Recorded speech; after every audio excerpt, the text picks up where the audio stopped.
నా భార్య ఓయోలో దొరికింది, ఏరే వాళ్ళతో ఉంది అని. అందరికీ నమస్కారం.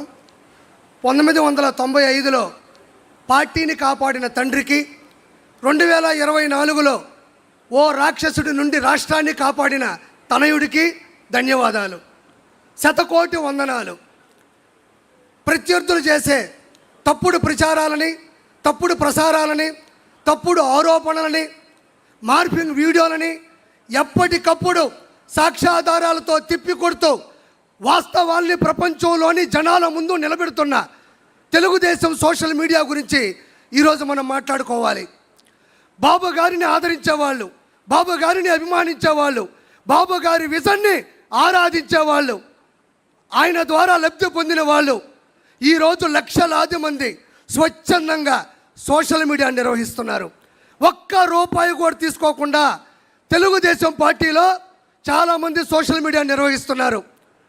వాళ్ళు వాళ్ళ పని చేసుకుంటూనే ప్రత్యేకమైన సమయాన్ని కేటాయించుకుంటూ దినచర్యలో భాగంగా కొంతమంది అయితే మాకు ఒక్క రూపాయి కూడా వాళ్ళు ఇవ్వక్కర్లేదు, బాబు గారి ద్వారా 2 లక్షల రూపాయలు నేను ఈరోజు వర్క్ ఫ్రమ్ హోమ్ ద్వారా సంపాదించుకుంటున్నాను, ఆయన చేసిన మంచి వల్ల నేను బాగుపడ్డాను, నా మాట ఈ ప్రపంచానికి మంచిగా వెళ్ళాలి అని చెప్పుకునే వాళ్ళు ఎంతమందో చాలామంది ఉన్నారు.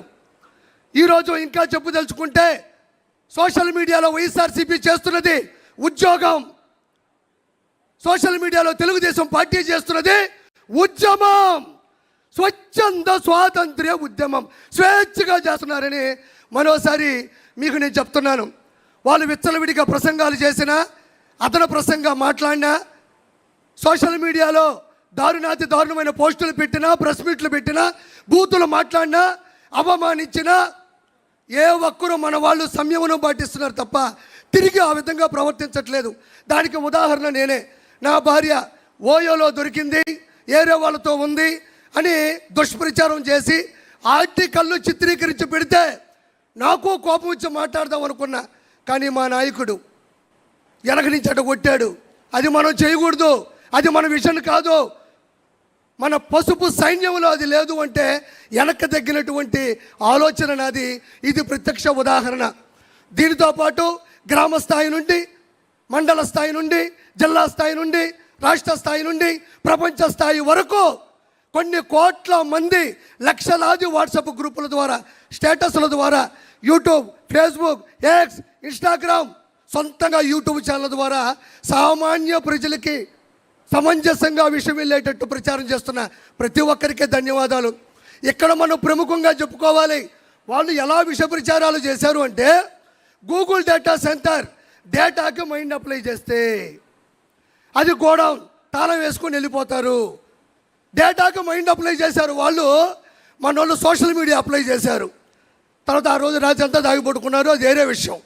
సింగయ్య గారిని వాళ్ళే చంపి, అతి కిరాతకంగా చంపి, వాడిని చంపింది, ఆ వ్యక్తిని చంపింది మన వాళ్ళని దోస్తే మన వాళ్ళు ఫుల్ వీడియోలో క్వాలిటీలో చూపించారు, వాళ్ళు ఫుల్గా దాగిపడుకున్నారు. దీంతోపాటు కుప్పంలో ప్రపంచంలో పెద్ద పెద్ద ఆర్ట్ డైరెక్టర్లు ఆశ్చర్యపోయే విధంగా టైట్ క్లోజ్ షాట్లో పెట్టి వాటర్ ట్యాంక్తో నీళ్లు తెచ్చి బిందుతో పోస్తే సంకలు గుద్దుకున్నారు, మేము నీళ్ళు ఇచ్చామని. మన వాళ్ళు వైడ్ షాట్ పెట్టారు, ఓల్డ్ వైడ్గా వైరల్ అయింది.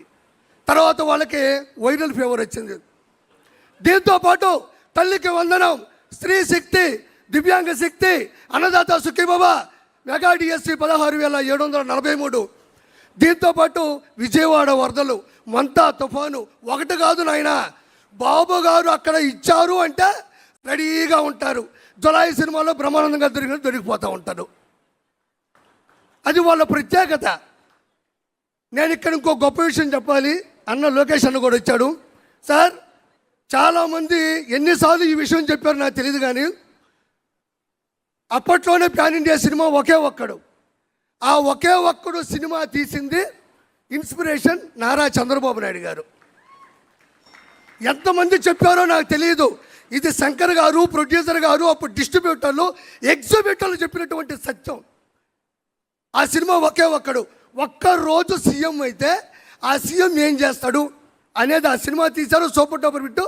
తమిళ వాళ్ళు చిత్రీకరించిన సినిమా ఇన్స్పైర్డ్ బై సార్.